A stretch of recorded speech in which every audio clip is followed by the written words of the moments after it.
And hello, everybody. Welcome to the Gamer Social Club Weekly News Podcast.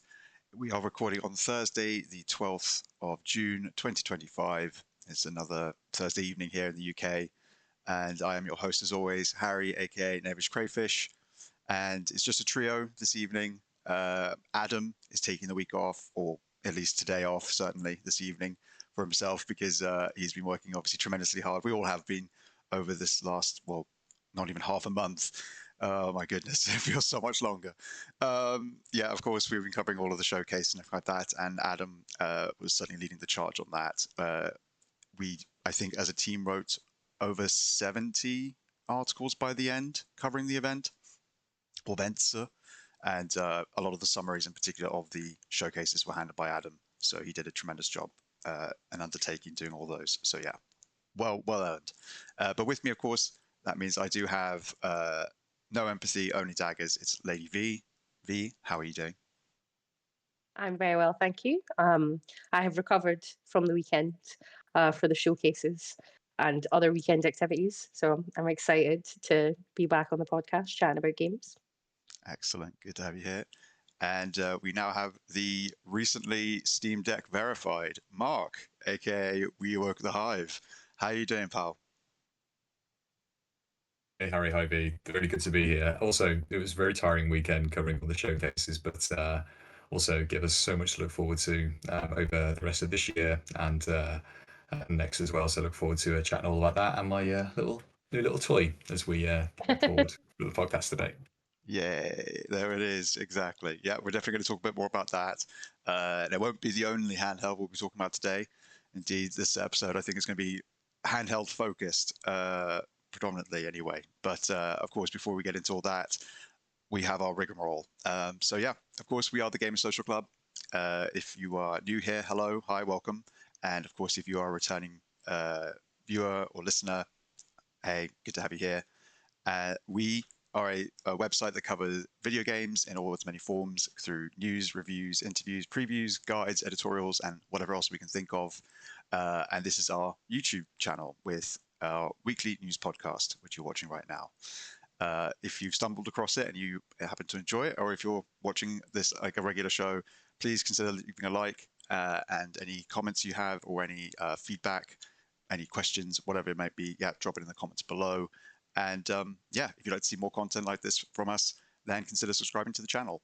The website is www.gamersocialclub.ca. That is where you'll find the majority of our work over there. And we will link to a lot of the articles we reference and anything else in the description below. So if you're looking for any of the stuff we mentioned throughout all of this, just check down there and you should be taken straight to it. We as a site have a sort of three pillars of what we like to, how we handle things here. First and foremost, we run all of our news through a no rumors filter. Basically, every piece of news you get from us, you should feel confident is accurate at the time of reporting, and we do our very best to keep it updated so that we are keeping up with the story, whatever it might be at the time. And we want you to feel confident in coming to us for that sort of reporting. So that's the first pillar. The second pillar is that we finish every game that we review.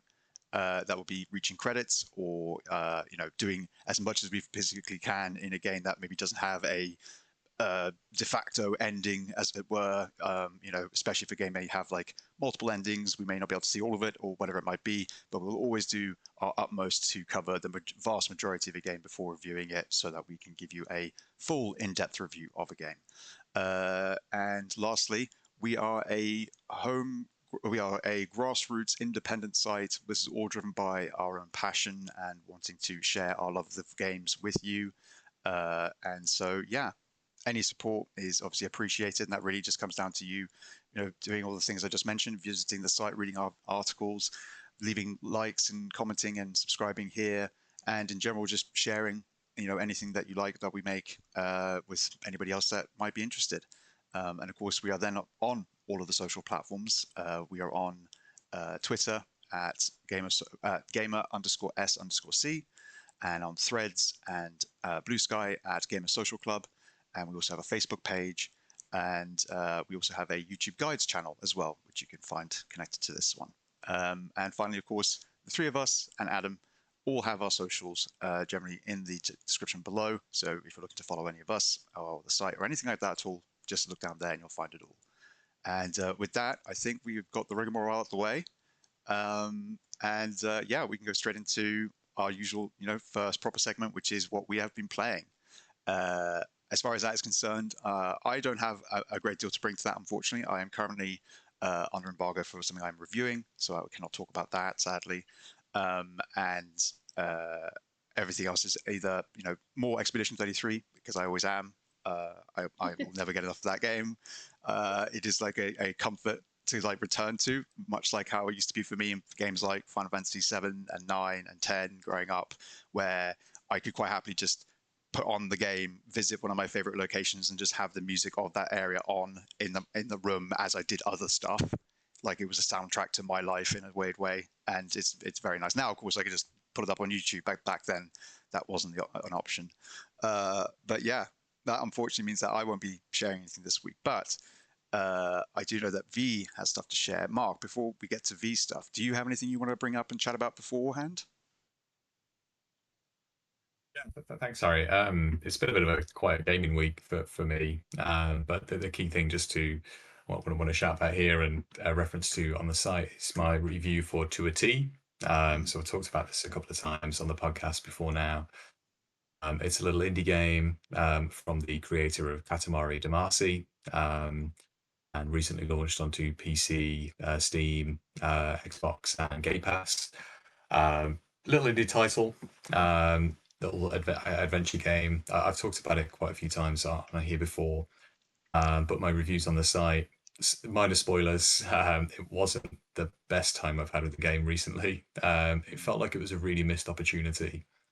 I was really excited for everything that I've seen leading up to launch, and it just felt like it didn't deliver. The story didn't live up. The gameplay was a bit flat from about halfway through. The humor just didn't deliver, and I really felt from about halfway through it just didn't hit right. Yeah, that's been my main game over the last few weeks, and talk a little bit more about my Steam Deck adventures when we get to that segment. But that's been my non-Steam Deck time for the last few days. Yeah. The one other thing I have been dabbling in though, it's a proper old game, is the third Telltale Walking Dead. So it had been so long since I played the first two, probably 7-8 years ago, and I think even then that was late to the party. But been meaning to go back to the third and fourth, the final season for a while, and recently picked those up on Game Pass. Just something shot in the dark, and I've been having a really good time there. So looking forward to playing through that in the next few weeks. And it's just one of those games where you can sit down, press two different buttons, just move around and press A or a different button command, and you're good to go. And at the moment in life, that is the exact kind of games that I need. So they have been perfect for me. And as is Handheld Gaming, and we'll get to that in a little bit, I'm sure. Yeah, I love it. You've picked a game, as you say, that requires very little like sort of active massive participation. You don't have to focus heavily on it, but it's gonna just emotionally just devastate you. So it's I don't have to physically exert myself, but mentally and emotionally, I'm going to be just depleted by the end of this, which is I like you're shifting where you're going to be doing your harm, as it were. But yeah, we can talk more about what you've been playing on the Steam Deck and that later. But before we get into all our handheld chat, let's hear from Lady V. What have you been up to, Lady V? Before I talk about what I've been talking to, I need to know if the mystery with the giraffes was resolved into a T. You brought it up, and I was like, I love giraffes. What was the mystery of the giraffes resolved? Ultimately, it might explode that there is no mystery whatsoever. There's just loads of weird-looking animals, giraffes, human-sized pigeons walking around. There's just loads of weird stuff going on, and none of it ever makes sense. But I think it's just a Katamari thing. It's not meant to make sense. It's just a bit daft. So, sadly, no giraffe mystery, unfortunately, resolved. So. Oh, well, that's a shame. I'll have to. Opportunity. Yeah, just look out for it. I'm sure I saw 2 giraffe-related games in the showcase. There's one little puzzle game called Trifle, I think. probably not that. But there's also one that's like the day in the life of an antisocial giraffe, which sounded great. So Yeah, I yeah, think I saw I'll that just one get too. I'll get my giraffe fix elsewhere. Well, this week, and I can talk about it because the review is now up and live on the site. Mhm. It will be coming out tomorrow. By the time this podcast comes out, it'll already be live on Xbox Game Pass, PlayStation, and PC. But I have been playing The Alters from 11-Bit Studio. Mhm. So those are the guys that made Frostpunk and This War of Mine, That's I right. believe. Yep. And they do like publishing for a lot of little indie titles also. But yeah, it's a sort of narrative-driven survival game. I didn't realize it was a survival game when I was like, "Oh, I'm really excited for that," because I'm not a massive survival game fan. I'm terrible at resource management, and I really hate a deadline. You can ask anyone on the site. I hate a deadline. I get super stressed. But it's fantastic. It is one of the best games I think I've played this year. Actually, the more I Wow. think about it, the more I like. I gave it a very good review. I'm not saying it's like a 10 out of 10, but narratively, it's very high up there. They absolutely knocked out of the park with just the way that they handled the story of the entire thing. So essentially, you are stranded on a planet. You've been sent into space by some sort of shady corporation, as is standard sci-fi fare. Something's gone terribly wrong. So you're stranded on a planet. You have to find resources to survive, much like what you would expect from a normal survival game. But you are there by yourself. And any survival game that I've played previously or sort of seen, that's fine. You would normally just be there by yourself and you run about and you find lore, like things like Astroneer and things like that come to mind, which is super cute. Just like, but you're there by yourself. You never sort of run into anyone else. It's all audio logs. Yeah. And technically in the Alters, you never run into anyone else. Because what you do is there's a quantum computer and you basically something goes wrong on the ship. You found a resource called rupidium. This isn't much of a spoiler. It happens really quickly into the game. And it's, if you've watched any trailers or anything like that, you'll know that this is what it's about.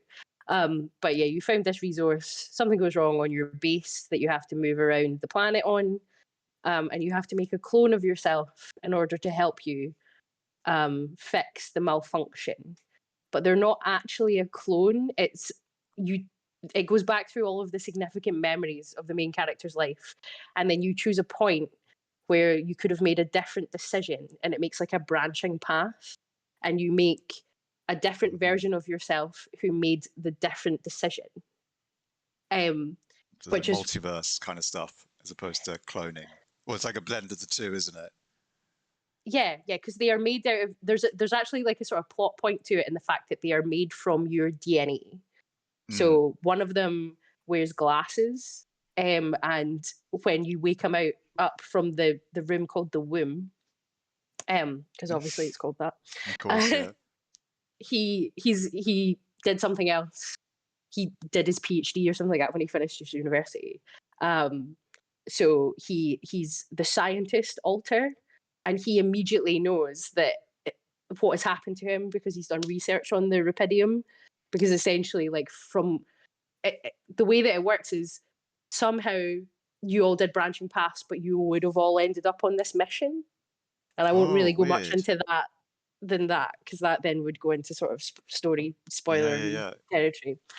But he wakes up and he has his glasses on and he's like, oh, so you found rupidium, then I am like basically a cloned version of you. And you ask him why he knows, he's like, because these glasses are fake. So they've just put them on me to try and make it seem like I'm not a clone. Whereas another one of the Alters wakes up and he had lost his arm in an accident. But obviously because he's a physical clone of you, but with a different brain, because of different Oh. memories. He's like, where the fuck is my arm? No, why is my arm here? He's Yeah, not yeah, like, yeah. you know, like, he's like, why do I have an arm? Like, and you're like, oh, because it's my arm. Sorry. Like, That's I'm so amazing. sorry. And there's loads of different little moments like that. Like one of them went and studied abroad and got super into like healthy eating and working out. And he's like, I just feel like I can't lift as much as I used to be able to lift. Damn, bro, why weren't you exercising? And it's just like, oh, sorry. I can make you some dumbbells if you would like. I'm so sorry that I'm so disappointing. That's really interesting. So and I take it obviously you, as you go on, then you get more and more of them to help out with different things that come up, and thus Yeah. they'll all interact with each other as well, I assume. Yeah. There's a super fun transition between Act 1 and Act 2, where you have like a jam night with all of your Oh alters, my gosh. and just based on all of their different personalities that they've sort of picked up throughout life, they all have different tastes in music. Oh my God, that's So brilliant. you go into the kitchen, they're all having an argument about music, and it's just like 4 different versions of yourself arguing about music, and then it turns out that even though there's like branching paths and narratives and stuff like that, you were all in a band when you were a teenager. So that's like what Wow. it starts. So it's like, and then you're like, we should just have a jam night since we've successfully not died. And like some of them were really up for it. Some of them were like, I'm much more into this now. The scientist's a bit of a downer.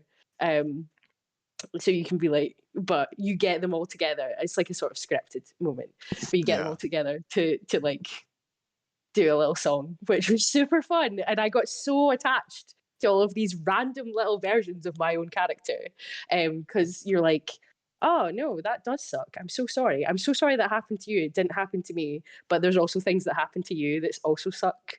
You like talk to them. You're like, oh, do you know this person? And they're like, no idea what you're talking about. You're like, oh, they really fucked us up. Like what? Oh, right. But Okay. yeah, it is. And there's lots of other twists and turns in the narrative that, again, I will absolutely not spoil because I would fully recommend just playing the game. It is really, really good. The survival mechanics, if you like survival games, I'm sure you will find significantly easier than I did. I am still really bad at resource management. But yeah, it's like you want to try and keep them happy, because technically you're the captain, but you almost want to keep them happy because they're like, in a really philosophical way, like unfulfilled like versions or dreams that you might have had. So I really enjoyed it. I would highly recommend it to anyone. There's obviously like other conspiracies and stuff going on, but the main draw of it is having massive arguments with yourself in the kitchen. Yeah. I love the fact. Yeah, sorry. Playing beer pong with yourself. Yeah. There's like a little beer pong mini game, so you can play beer pong with yourself as a bonding exercise.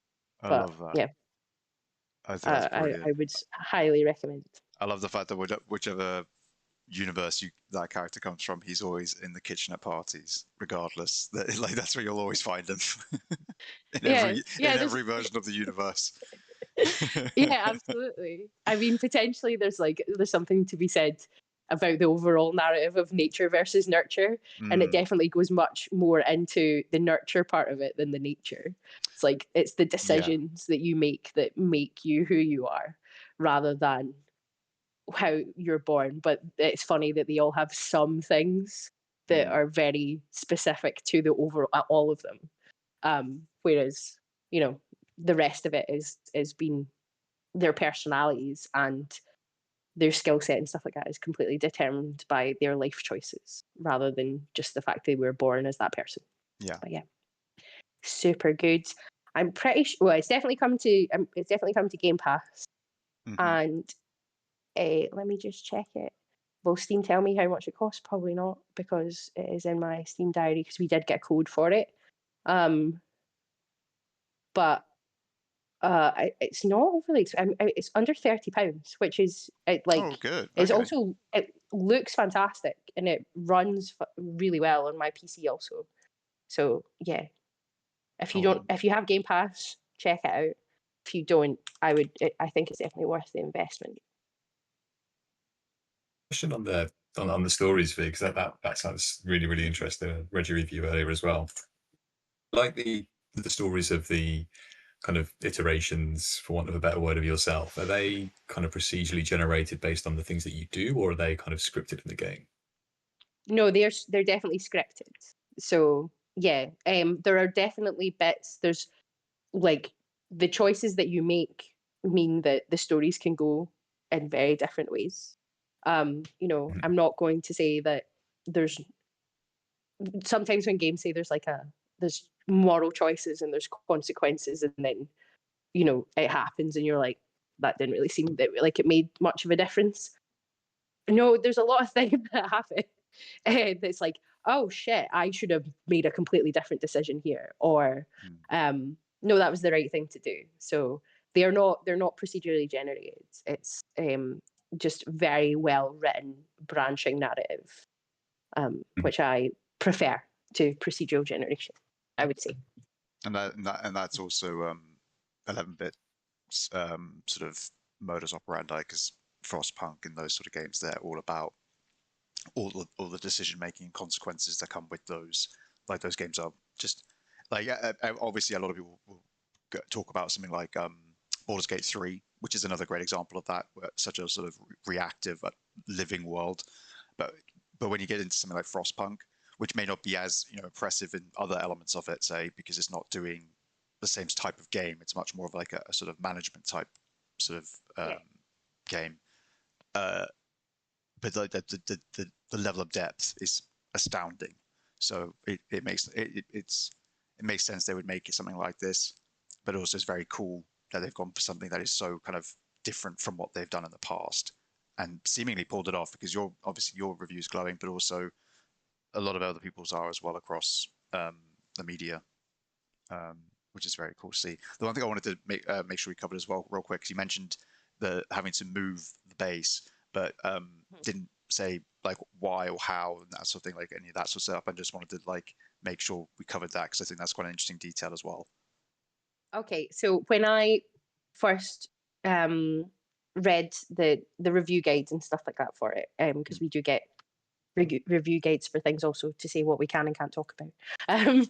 Little peek behind the curtain. It's like, don't tell anyone you're reviewing this, and also don't spoil the ending, etc. Of course. But I thought that it would be much more like other survival games where it's a lot more open, but it's actually quite a linear experience in terms of the movement across the planet and things like that. So you're not moving the base to try and find better places to find resources. The planet is essentially like trying to kill you. I don't know any better way to say it, but you have in each act of the game, there is a certain amount of time before the sun will come up, and then you will die. That's it. You're trying to stay ahead of the sun, aren't you? That's kind of the idea. Yeah. So you have to mine enough resources to progress like your research and all of your tools and things like that, and keep everyone on the ship alive and potentially not make any of them go insane or try and murder each other or themselves. Fair. As you go through that part of the act, by setting up little mining posts and stuff and mining for resources. And then once you overcome whatever obstacle that's stopping the base from traveling to the next part of the journey, then you can move to the next part of the planet. But the movement of the base isn't actually much of a part of the game at all. No. It's just transitional from one act to the other. Story beat. Yeah. Fair. Yeah. Cool. So that's the altars, obviously. If you want to check out V's review, we'll have a link below, and obviously it'll be up on the site.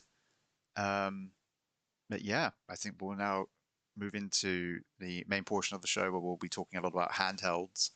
We'll let V have a bit of a break, and we'll go back to Mark, because unfortunately I am handheld-less. I don't have one except for my kids' Switch Lite, which I use for I borrow when I go on long journeys. Um, but I have a Switch yeah, OLED that has no purpose anymore. I'm just saying. yeah. Like, yeah. I'd say foreshadowing, but everyone knows because they hopefully were here for last week's episode when obviously we had a little unboxing adventure. But before we get to that, let's talk to the recently Steam Deck verified Mark about his early impressions with his new toy, his new PC device, because of course this is also your first real foray into PC gaming, isn't it? Yeah, it really is. And I think I may mention last week on the podcast that I kind of had an epiphany on the being a physical game buyer addict. And I've really kicked the habit. And I think I just kind of got to a stage with physical gaming where it felt like the industry had become a bit predatory on people who buy physical games. Their price had inflated too much. And I just felt that it needed to change. And so I thought, you know what have I been missing? So I thought, well, I've been missing out on PC gaming for the last 15, 20 years. So let's give something different a go. And totally shit scared by the idea of an actual PC. So I took the baby step of going for a Steam Deck. So picked There up it is. a Steam Deck OLED. Well, it arrived yesterday. So I've had limited time to play with it. I can't say how impressed I am with the thing that's arrived. The screen is fantastic. The library of games is just insane. I can't get over how many games I now have on access available to me. Obviously, Steam is known for having probably the biggest library of games on the planet.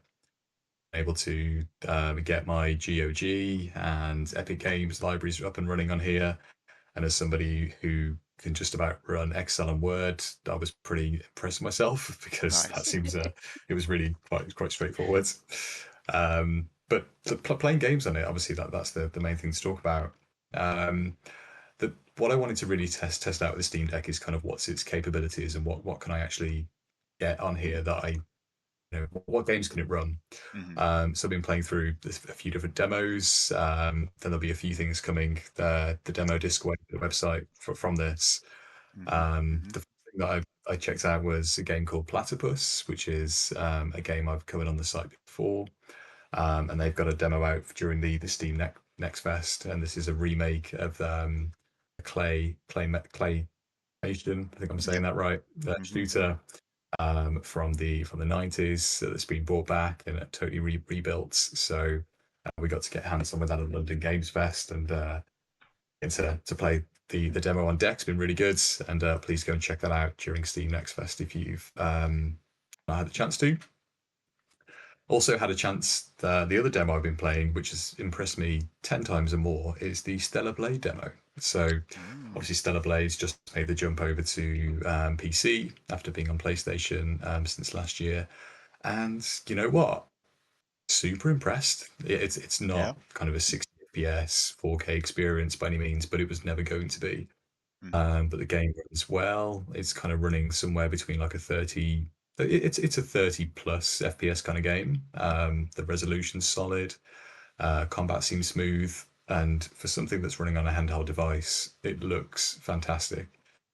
And my handheld gaming for the last kind of 4 or 5 years has been a non-OLED Switch. So jumping to this, it's like a whole different universe of handheld gaming. Yeah. Yeah. Um, so yeah, what I've played on here so far has been great.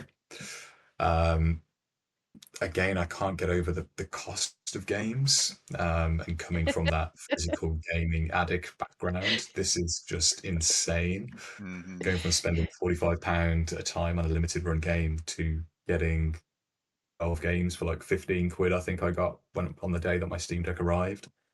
And it's just going to become a huge money pit of buying things that I'm never going to play. And I think Yeah. that's a common trope for Yeah. PC gamers. It's a rite of passage, I Um, think, for most people, and that's even come from me, who I consider myself very much a novice PC gamer. So yeah, eventually you'll have just the most ridiculous library of games you have not played, have no intention of playing, a wish list, 3 to 4 times longer than that.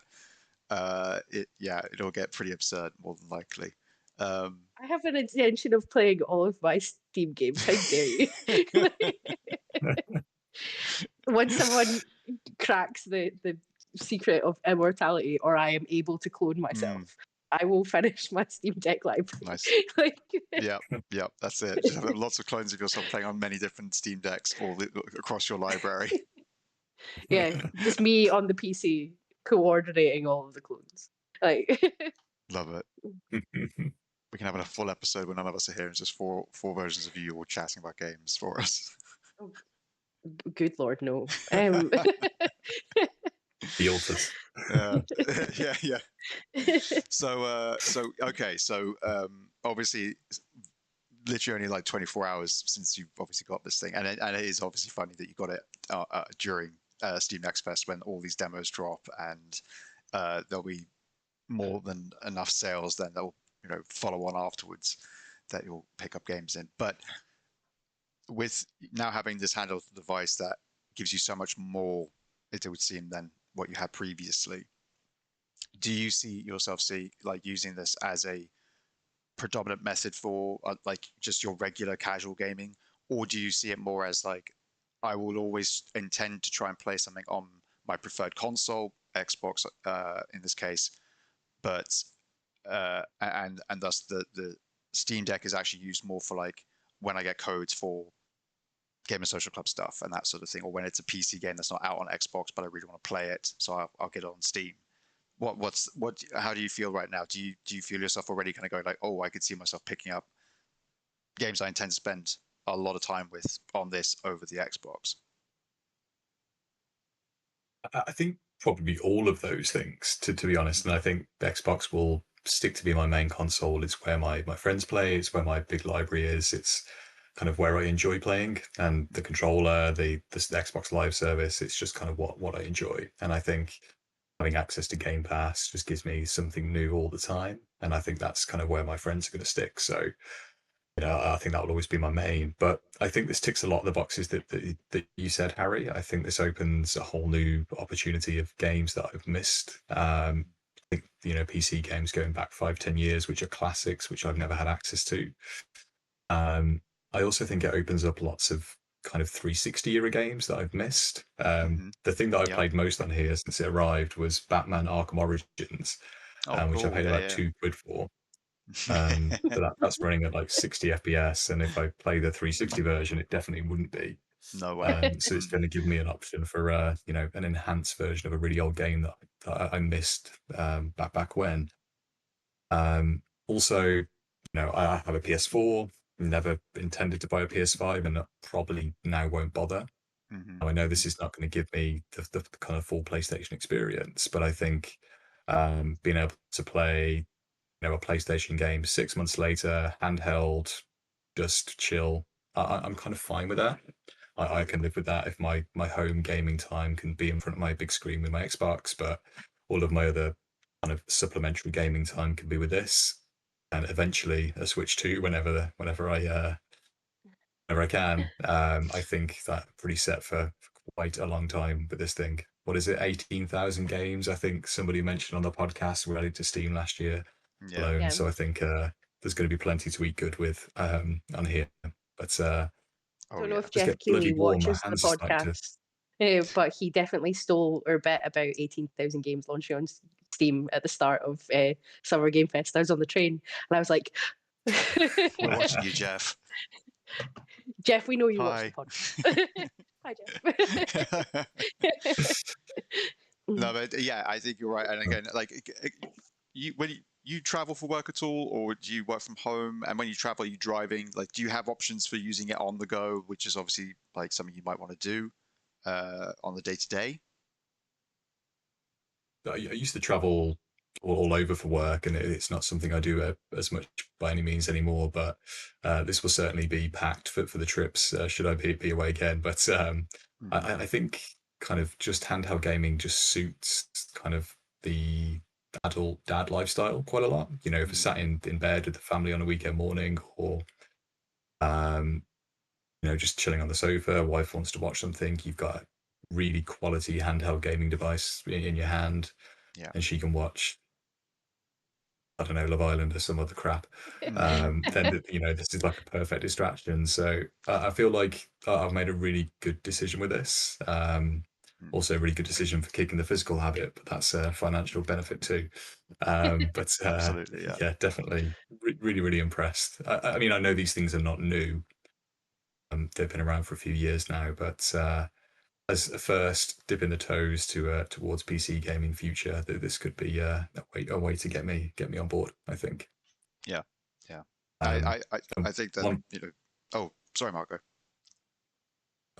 just one last thing I will say, and I've mentioned it to V before we kicked off, is how bloody comfortable this thing is to hold. Oh my god! Compared to a Switch, that thing is just RSI. Kind of. Sorry, the Switch just gives you RSI. It kills my hands. But this, with the kind of the grips around the sides and the much easier thumbsticks, this is such a comfier piece of tech to play with, and I'm very, very happy with my purchase, as you can probably tell. Yeah. No, definitely getting that vibe. No, well done for you, man. Congrats. I think it will hopefully become a firm fixture for you.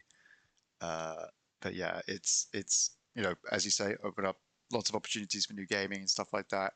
You can use it on the go, which is great. And as you say, it fits into that lifestyle, which is something I've talked about with a couple of other guys I know who are dads. Normally on the school run, we'll talk about gaming, what we've been playing, and a lot of them I'll ask what they play on. And so many of them have now either Steam Decks or even the PlayStation Portal,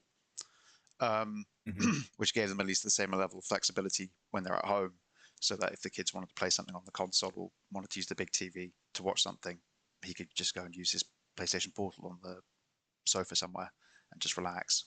So it gives you again that level of choice as well, which is kind of cool. But yeah, and of course, you have a Steam Deck, but you now also have a Nintendo Switch too. Yeah, I've got to say, buying a Steam Deck in no way, shape, or form led me to make better financial decisions.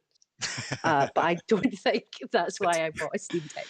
No. I bought a Steam Deck so that I could play Slay the Spire in the pub without having to worry about the Wi-Fi dropping on my phone from the Xbox cloud. And then I used it to play all of Animal Well in the pub, and then 258 hours of Balatro in the pub last year. My goodness. So yeah, but it doesn't mean that I would not go and now buy a Switch 2, which we showed love last week. But yeah, it's a little Switch 2. There it is again. But I do have to agree, it's significantly less comfortable to hold than the Steam Deck. Just having the grips on the Steam Deck are just significantly better. The build quality of it, though, is so much more premium than the Switch, even the Switch OLED. I have a Switch OLED, and it feels very sort of plasticky. It kind of feels like if you do something wrong with it. Oh wait, no, it does kind of feel like if you do something wrong with it, it might break.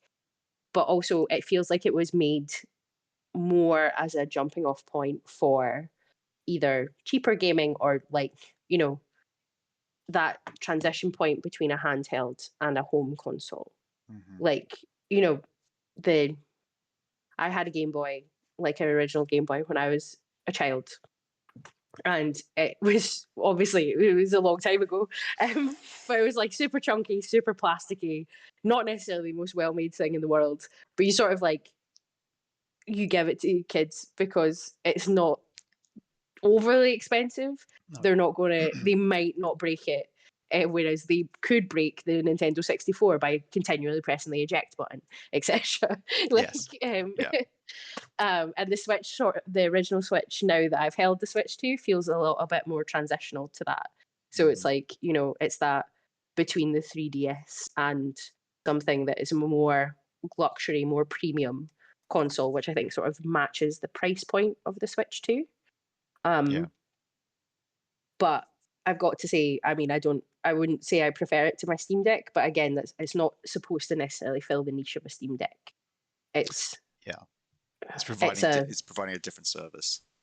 Yeah, and that service is Pokemon at a stable frame rate. Finally, they did it. Finally, they did it. I did some shiny hunting. for a shiny Smeargle on Pokemon the other day. And this is in Arceus Legends, is it? Or Scarlet and Violet. Scarlet and Violet, So sorry. Yeah, Pokemon Scarlet. The increase in performance on Pokemon is so astonishing that it seems like it should never have actually been released on the Switch one, to be perfectly honest. Mm-hmm. Like, Wow. Like, it's one of those ones, it's one of those games. I completed the Pokedex on Pokemon Scarlet. I have so many hours in it. I've got like 50 shinies. I have a Pokemon problem. I have many problems. One of them is Pokemon. I am the reason that Game Freak will never do better. But don't say that. They just announced that new game that looks completely different and like way beyond what they're normally doing. So yeah, that's very true. When they're not beholden to the release schedule of an anime.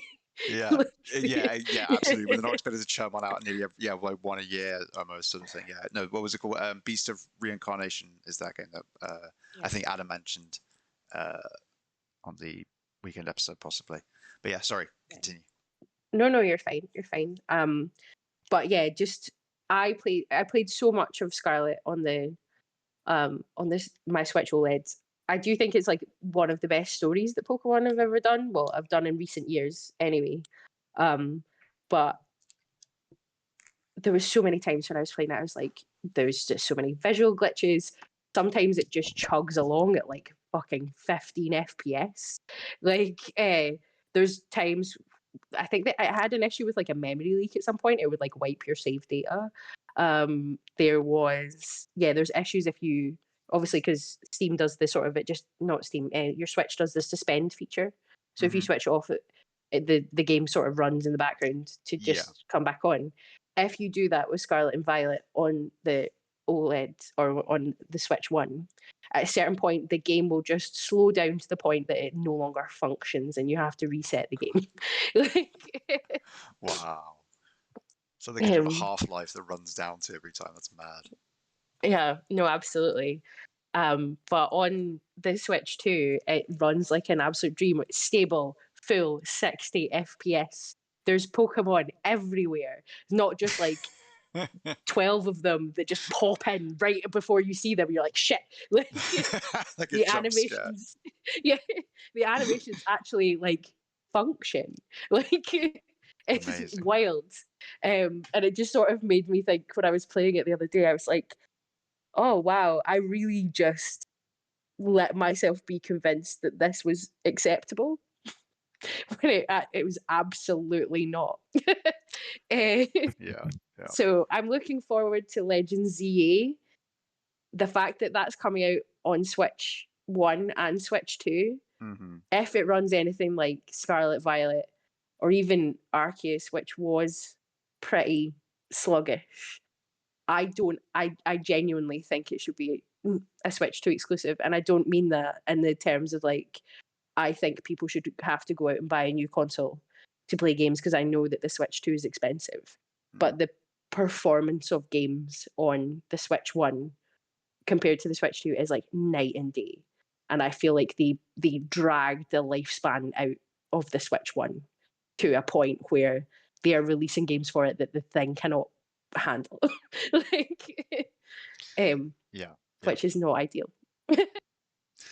I did see a comparison of the same section from ZA running side by side on Twitter, and for like you're right, it probably shouldn't be coming out on it. It looks absolutely bloody awful. I mean, serviceable, sure, and for people that pretty casual gamers enjoying a Pokemon game on Switch, they'd probably be fine with it. But God, the comparison is it's not just like a elitist view. It generally is really quite stark. It's really bad.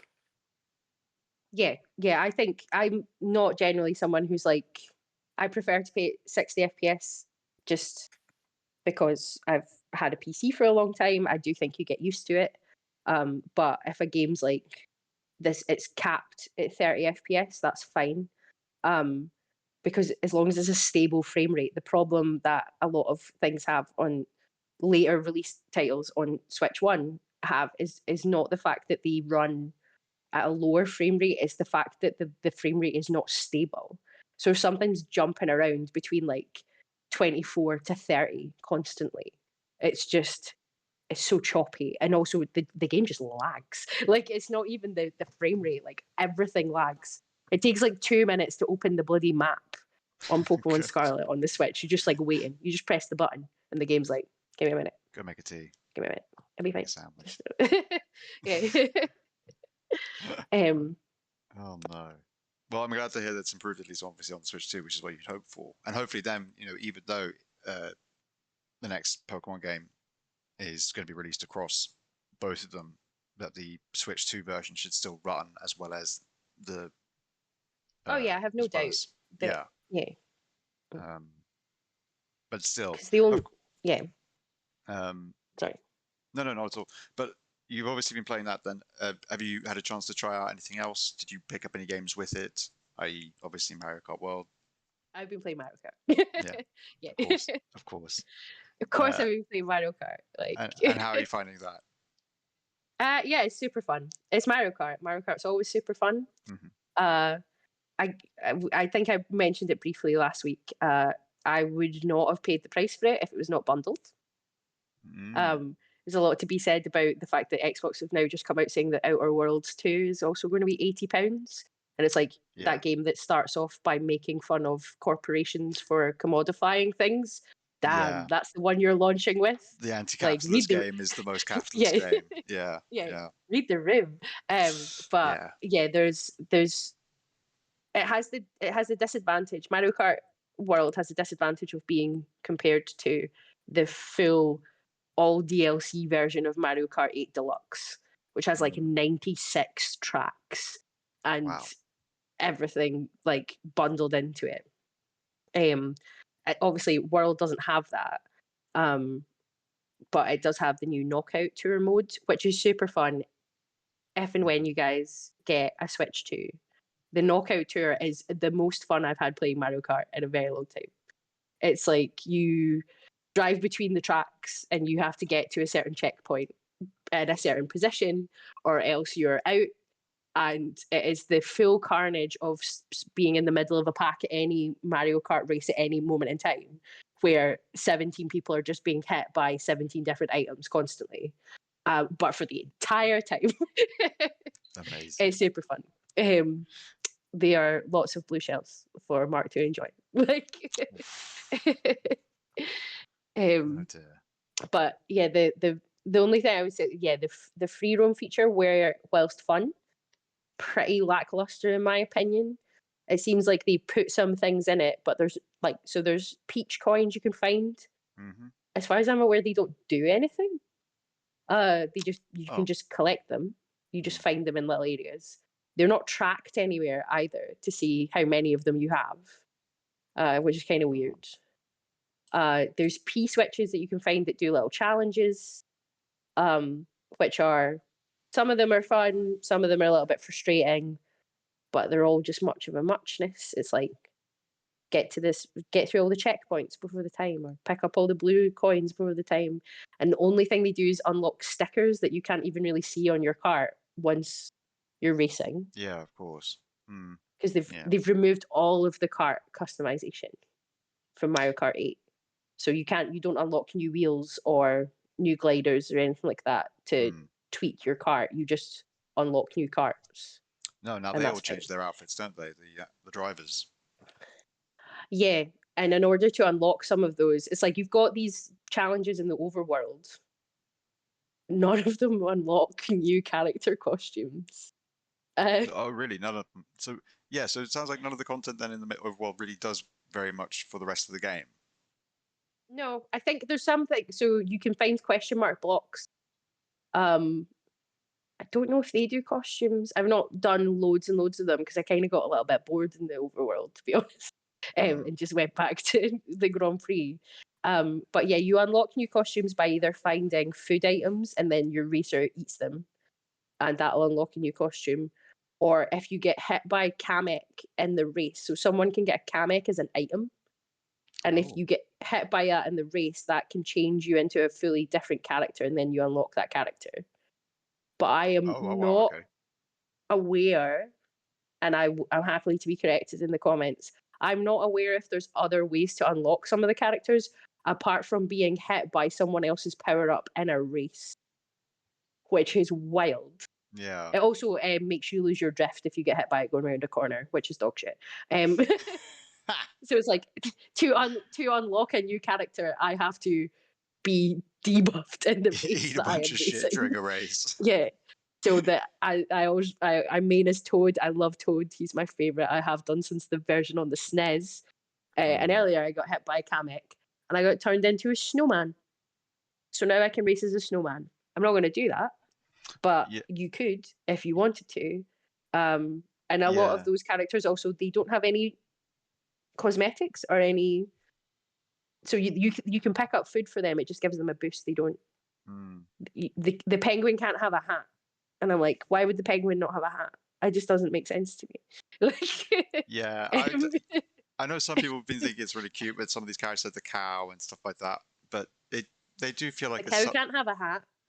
The cow has no costumes. And again, I recognise the nostalgia of these things being in a lot of the other games and all the rest of it, but there is something about it where I'm just like, this just feels like them coming up with a way for them to keep it having a nice full roster like people are used to from Mario Kart 8, but allows them to remove a bunch of them so that they can then be used in like DLC packs, added later on, more money. That's just what it feels like to me. Like, otherwise they would have done more with these characters. They would have allowed you to get them dressed up or whatever. It's just, yeah.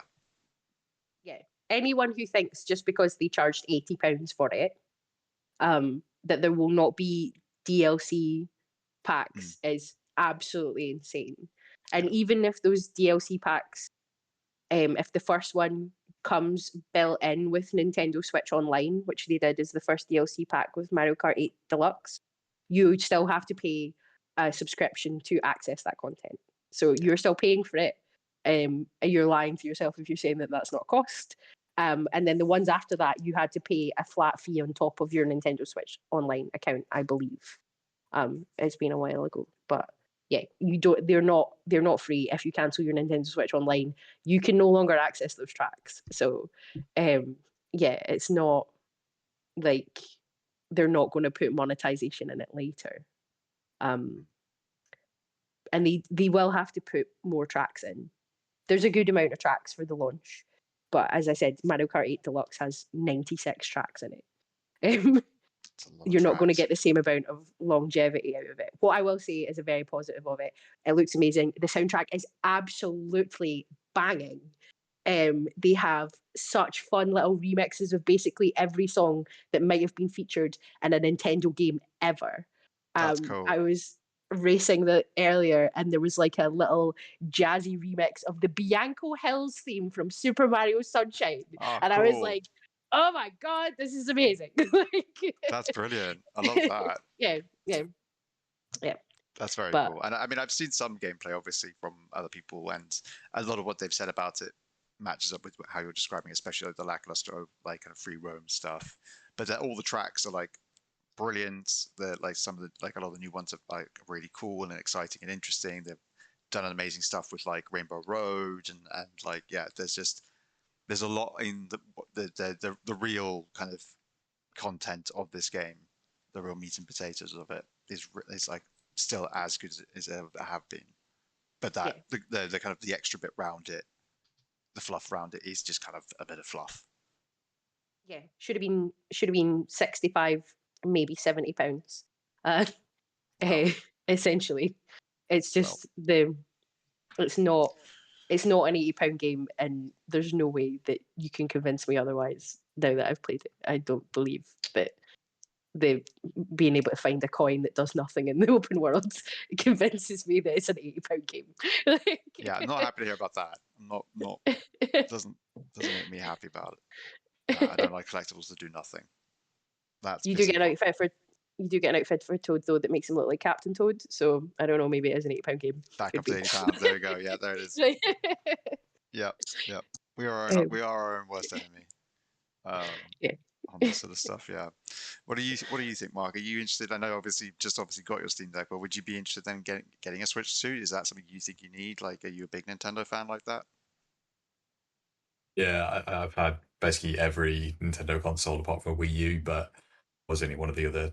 There was only none of the people I think that did own it, the Wii U. But yeah, I've always been a big Nintendo fan. I've got a couple of shelves of Game Boy Advance and N64 games set right above my head Nice. here. So yeah, I grew up in Nintendo. Love my Switch. I think it's an argument that it's the best console ever made. I really believe that.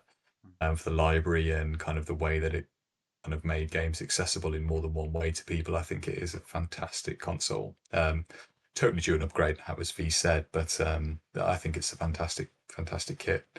Mario Kart 8 Deluxe, although not my favorite Mario Kart, is absolutely like brilliant. And there were lots of people that claimed that there never really needed to be a noob one. One of my best mates who plays a lot of Mario Kart was saying that 8 peaked. So where do we go from here? I think you made a fair point there. But yes, I will be picking up a Switch 2 later this year. I absolutely have to play that. But you'll have to remind me of the name of the modes where you get knocked out as you're racing. But I absolutely have to play that this year. And Yeah, that we'll could do a become tournament. game. We'll do a gamer social club knockout tour tournament. I'll try and get Yeah. as many of us to get Switch 2 somehow. Dano. Dano, it's a business expense. We need 8 Switches. Switch 2s. Oh dear. Well, yeah, one day, I'm sure there'll be enough of us to do that. Hopefully by the end of the year we can do something like that. That'd be a lot of fun. And yeah, I mean, I am one of those people who does not have my own handheld. So the question is, do I go for a Steam Deck first? Do I go for a Nintendo Switch 2? Or arriving obviously in holiday 2025, do I pick up a what's the order again? As much as it's is it ROG Xbox Ally? Yeah. Yeah, I think so. Yeah, and then it's ROG Xbox Ally X for the beefier version. Yeah. Yeah. What a naming convention. Hey, they knew what they were doing. But yeah, so of course, there is the new hotness, as it were, coming out at the end of the year, which was announced at the Xbox Showcase over the showcase season, which we are now out, well, we're now just about out of now. What do you guys think of that? Do you think that what they're offering there with the Xbox handheld, the ROG Xbox Ally, do you see that being something that, again, different now for you, Mark? You've just bought a Steam Deck, maybe, but again, if you can maybe try and forget the fact that both of you have just bought new handhelds and think about whether or not you would be interested in this at the end of the year if you were looking on the market for buying a handheld. How do you feel about this with what's already on offer there with the ROG Xbox Ally? Start with Mark. I think I'm at where a lot of people are in the online discourse around the ROG ROG LA Xbox. I'm going to get that named so many different ways this podcast, but yeah, I think I'm with the discourse that it all depends on the price. We're talking about earlier, my preferred gaming platform is Xbox. That's where my friends play. That's where my games are. Going to start transitioning to have a more digital library, which is going to be essential for support with the ROG Ally. But I think it really comes down to price and compatibility of games. So I think Xbox really went hard with the messaging over the weekend about the 1,000 Play Anywhere games, which, to be fair to them, is no small feat. I think that's a really impressive library and something that gets added to every single week. They seem to add more games to it. Albeit a lot of those are games that have been in Game Pass and then maybe left. So, there are some average games in there for sure. But I think that the third-party supports to the Play Anywhere scheme is going to be pivotal to how successful the ROG Ally can be. So there'll be lots of developers that will put their games in a Play Anywhere system, Play Anywhere program. There'll be lots of developers that will know that people will buy an Xbox. Then, if they want to play on Steam, they'll buy on Steam again. So it really depends on the developer support. So yeah, that's a big thing for me. Also, at the moment, what it looks like is that the Ally will only play the Play Anywhere games. Anything else from my older Xbox library that I've owned for a decade or more is still ring fenced on my console. And whilst that's I kind of get it, I also think that's a big disappointment. I think there should be a way to get those games at least. I've kind of talking in Steam terms now, but obviously the Play Anywhere ones could be like a deck verified version, but the other ones could be like a playable version of that game. So if I can only take half my library on the go, okay, fair enough, I get that, but enough to make me part with some of the expected prices of the ROG Ally X, and I'm a hardcore gamer in the internet terms, but I still don't think I'm going to be stumping up 800-900 quid for one of these. Even Xbox is my preferred platform, so it really depends on the cost. And I think that's where a lot of the online discourse has been for the last few days. So that's kind of where I am. And it's something that's double the price of a main console just hurts. I don't know if I can justify that. Yeah. I feel exactly how you do on both those points. They're the two that come to mind immediately for me. What about you, V? Is there anything else you feel about it, or do you feel completely differently about the ROG Xbox Ally? No, I do agree. Like, price is going to be a big one for it. I mean, the Steam Deck OLED like top one is like £570, I think. Whereas, some of the prices being bandied about for the ROG Xbox Ally X. Good grief! Like, name it something else. Like, is like anywhere between like $800 and $1,000, which is pretty wild. I think the price is going to be a big thing for it. I know that there's discussions about the fact you will be able to run Steam games on it, and presumably now, because it runs a version of Windows, I'm not sure if you will be able to play more. It would be interesting to see whether or not you could play more Steam games on it than are compatible with the Steam Deck. Because Steam Deck runs SteamOS, which is like a modified version of Linux. It doesn't mean that all of the games that are verified on Steam Deck also run on like Linux or Ubuntu. But there are certain games that presumably don't run on it because they've only been optimized for Windows.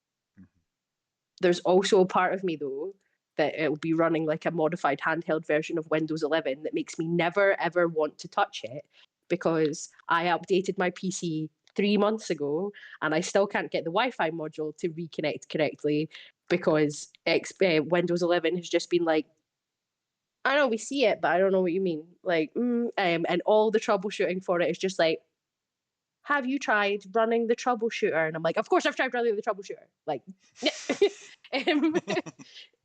so there's a lot to be said about the fact that the Xbox console experience, and I'm sure anyone who's got Xbox Game Pass PC, the Xbox console experience significantly better than the Xbox PC experience. Like, the PC app is a bit jank. Sometimes there's a lot of issues with it. So the fact that obviously, because they want to have Battle.net in it and Steam, and you can run all of them via the game bar. If you've had a good experience with the Xbox Game Bar on PC, I'd like to hear about it, because I'm genuinely convinced it doesn't exist. But the price is a big thing, and how well that modified Windows 11 version is optimized for gaming specifically, and a handheld, will be a big thing for me, because I think the SteamOS works really well, surprisingly well, considering. but I don't have the most faith in Microsoft when it comes to Windows 11, if I'm perfectly honest. Like, I don't think I don't think you're alone in that. To be fair, so yeah. It'll be interesting. I'll be honest, like, I at some point in the future, it'd be nice to own a handheld device of my own. I'm not just borrowing off the kids on the times I need it. But yeah, I don't think I need an Xbox centric device really. I think going either with a Switch 2 or a Steam Deck would be preferred. I guess the annoying thing about all of it is I look at the ROG Xbox, Ally X Xbox, whatever it is, and that one to me, aesthetically and looking ergonomically, looks the most appealing to me. Like, I love the fact that it has that full like controller bend where it really is trying to mimic the Xbox controller in its design. It looks like, and yeah, from my time with the Switch, the original Switch which we did have, and then we got the Switch Lite for the kids. And the brief bits I've tried on the Steam Deck, it's like the Steam Deck's better, but neither one is I find it a wholly comfortable experience when it comes to handheld gaming. And so looking at that one when it was first announced in that trailer, it did look really, really nice. And I like the look of like the textured grips and all this sort of stuff that was included. So yeah, I don't know. It looks great, but yeah, I just don't think it's going to fulfill any needs that I necessarily require. And I think I'd get more out of having a Steam Deck or a Switch 2 at the end of the day. It's worth seeing what the compatibility system is like with Steam on the because if it runs both Xbox games and Steam games, and if you don't already own a Steam Deck, it might be worth picking up one of the things, something that does both.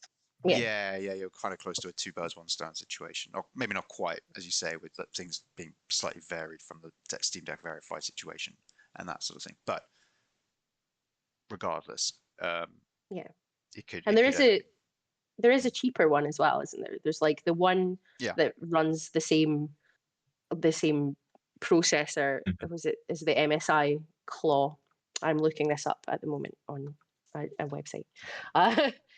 But that processor apparently was shown running Lies of P at 100 FPS. My goodness, which is fucking wild. On a handheld. So yeah, it's probably also worth doing the comparison between the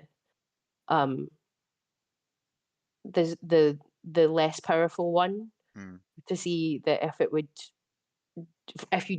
if you don't already own a Steam Deck, if it would do everything you would expect from a Steam Deck, but also with Xbox games, or if you really want to like shell out for 100 FPS in Lies of P. Absolutely. So yeah, I think we're going to come to the end of our handheld section here. Unless there's any sort of final thoughts anyone wants to share. No. No. Just on. So sorry, just one thing on kind of just the cost of gaming. I know we talk about this almost weekly at the moment, but obviously a lot of people adopt for consoles because of the kind of the costing, and that's something I've done for pretty much my whole life. And also I don't have the appetite for the faff of trying to set a PC up. Obviously, there's one thing about the handhelds. A lot of people buying handhelds like myself now, people who traditionally probably gamed on console, and obviously there's the market of people that want to take their Steam games elsewhere. But ultimately, it's another thing to buy. So it does start to inflate the cost of your already expensive hobby.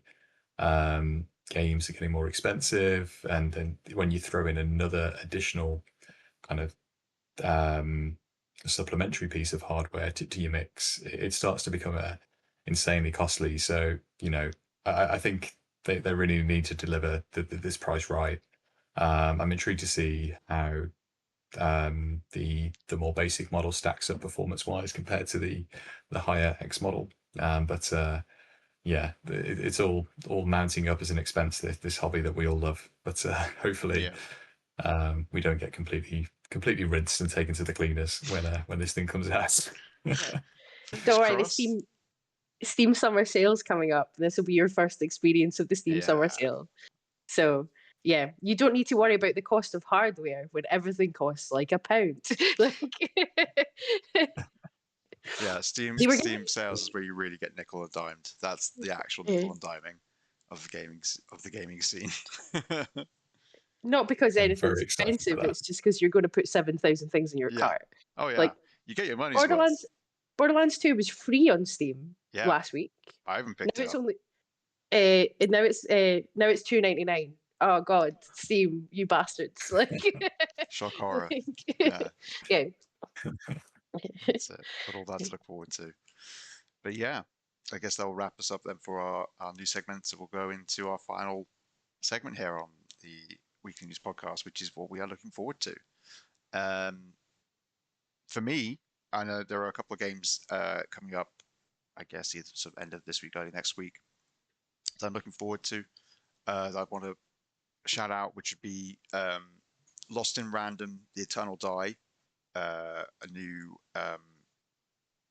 sort of, I think it's a prequel to Lost in Random originally. If I remember correctly, you play as the antagonist from the first game, alongside her own dice companion, Fortune. Her name's Queen Alexandra. And it's a roguelite action adventure game where you are going through procedure generated levels within, I think what's called the black dice or the black die, I think it is. And you are trying to take down Mare the Knight, who has trapped you within the black die, and you are trying to escape and seek vengeance.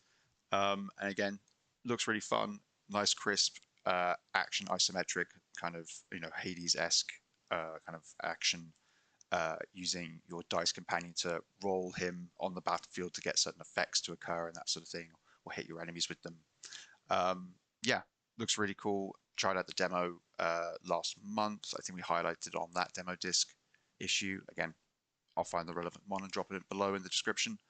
And then the other game I wanted to quickly shout out was coming out on the same day, which is Tron Catalyst, which of course is part of the Disney IP Tron, being made by Bithell Games, and that I believe is going to be more of your classic sort of Metroidvania set entirely within the Tron universe. Again, another isometric style game where you'll be throwing around your disc to hit enemies and that sort of thing. It, again, looks really cool, looks very sort of true to the source material.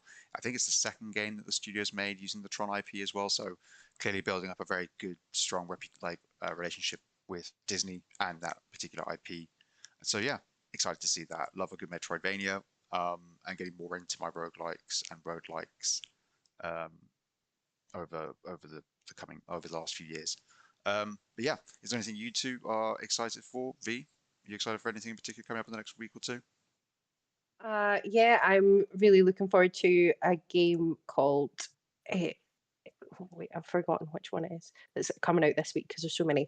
Yeah, no, I'm really looking forward to a game called Crown Gambit, which is coming out on the 18th of June. It's if you put cards in your game, I will play your game. I just need people to know that.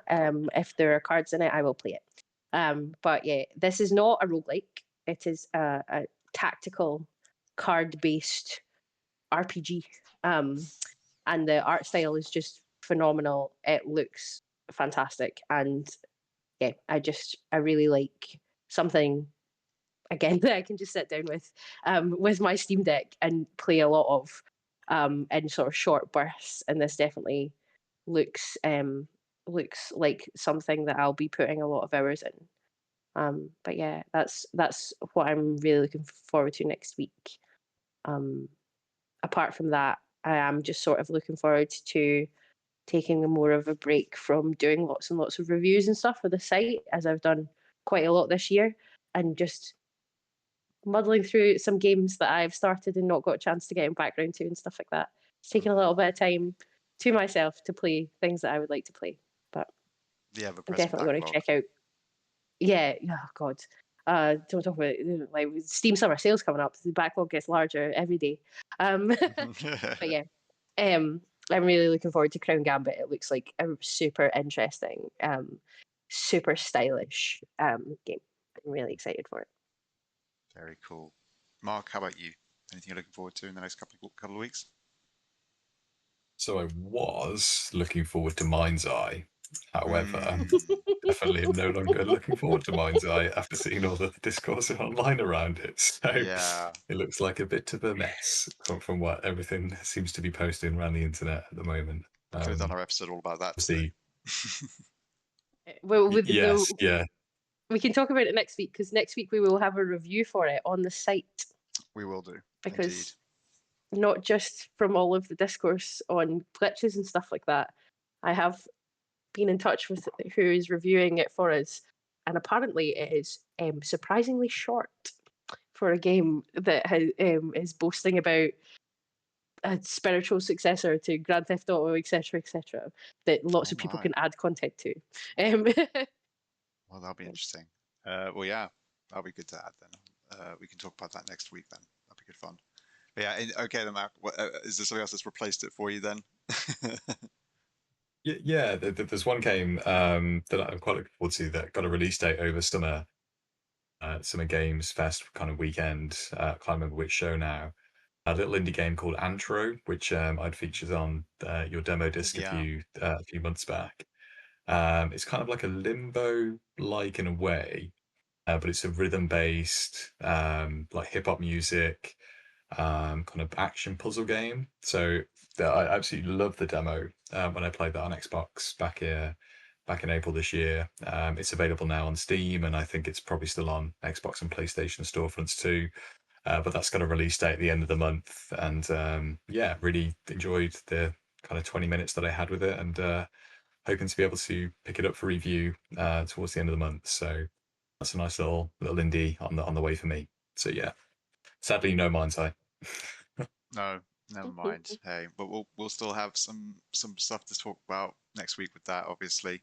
And yeah, we will have a review up for it. We do have other reviews as well, just to mention now as well, since obviously we'll be playing other things, no doubt, and writing about them in the future. But we also have a review up as well alongside our the Alters review. We've got Date Everything has a review up from Candy, which is a great read, which I think we'd all highly recommend. And we think we had another one go up from Bright today as well, didn't we? Yes, we did.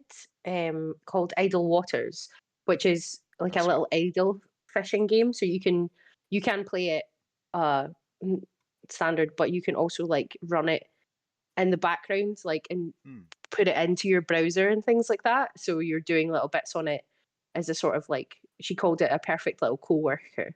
To do bits and bobs on when you're between tasks and stuff at work.